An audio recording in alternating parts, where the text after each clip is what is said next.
All right, we are here with Jennifer Gradowski. She is going to be my mentor for the Teach Now program. So first off, tell me a little bit about yourself. How long have you been here and what subjects have you taught? When I was in high school, I didn't know what I wanted to do in college. I chose to go to the University of Michigan. I wanted to be a mechanical engineer. Well, University of Michigan at the time was the top engineering school in the United States, and although I was really good in math at Garber, it was just too stressful. I just couldn't handle the math at U of M. And instead of transferring, which some kids might have done, and going somewhere else, and that is my alarm, and do not there. But instead of deciding to go to a different college, which who knows, maybe I should have and had an easier program in mechanical engineering. I loved Michigan.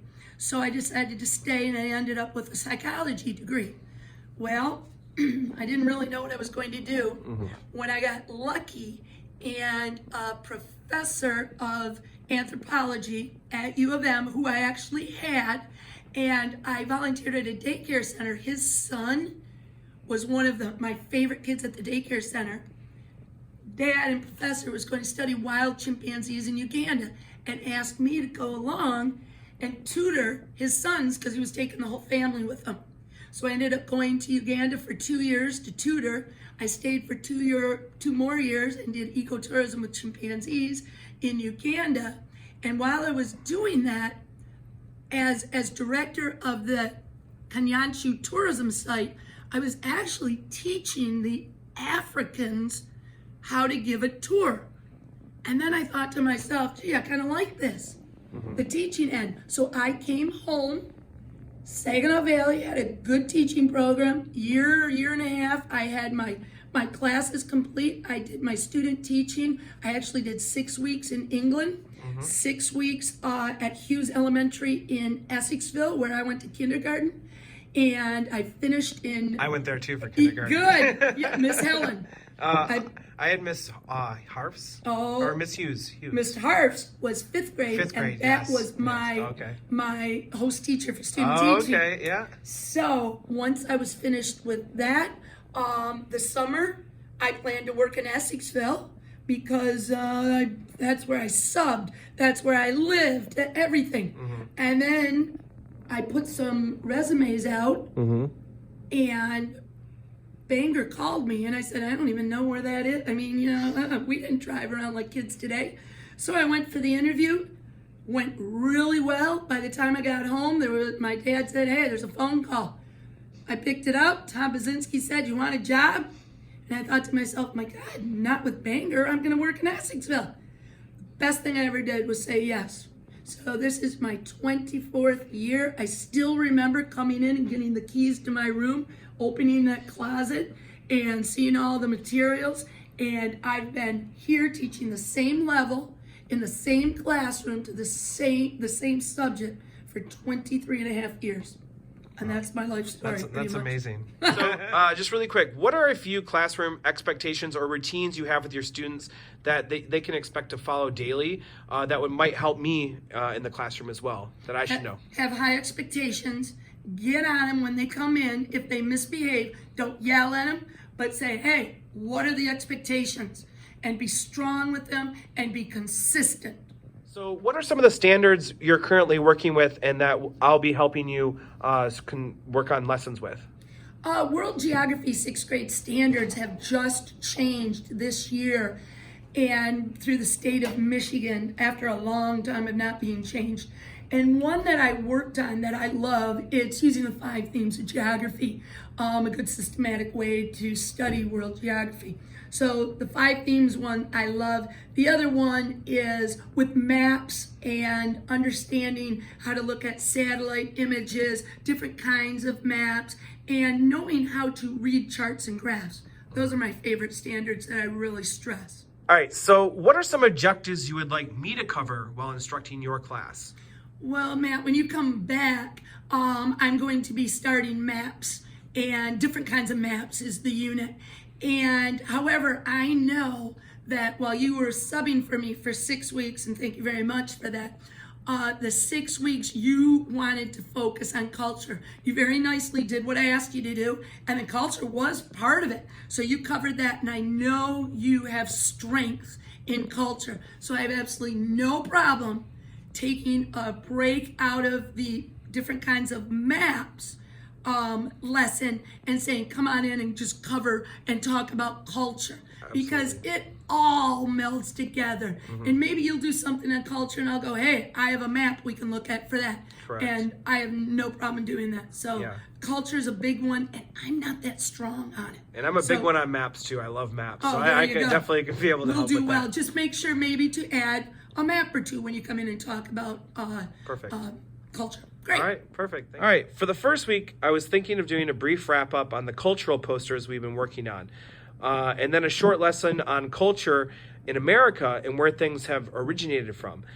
Does that align with what you have planned for world geography, or can that fit into what you're working towards? It absolutely does.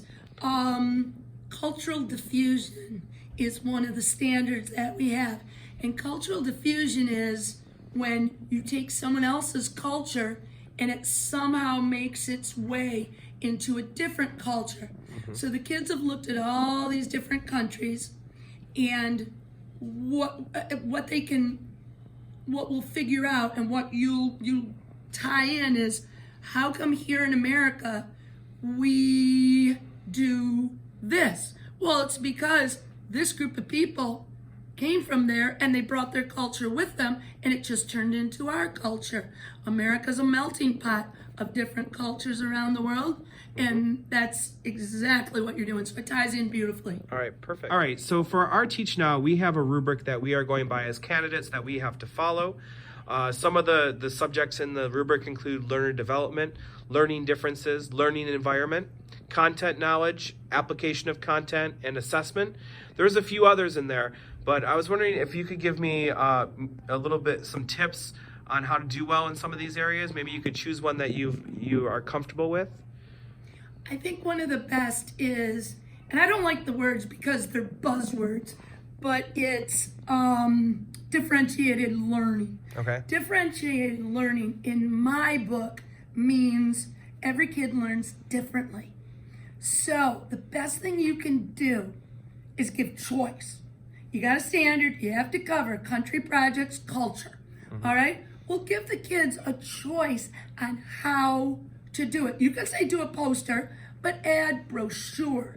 Add, the size can be any size you want.